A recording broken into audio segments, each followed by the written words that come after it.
If you love slasher flicks, psychological horror, or beating the hell out of that one kid in the back of class who insists that he is Metro Boomin and has to make pin tapping noises on the desk while you are studying, then perhaps you should see Battle Royale.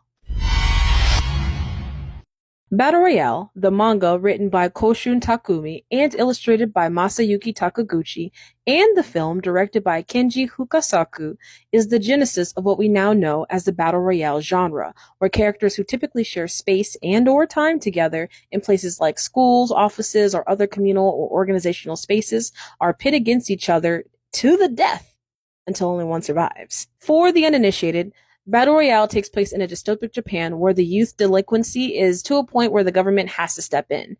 Their solution to youth delinquency is a lottery in which once a year a random ninth grade class is selected to compete in a Battle Royale until one survives. Shuya, who recently lost his father due to taking his own life, finds out on his way to a school trip that he and his classmates are the unlucky class to partake in this barbaric competition. And yes, the film and comics are gory, but they're also incredibly sad and depressing. There is this deep and unshakable feeling of dread that just seeps into every moment of Battle Royale.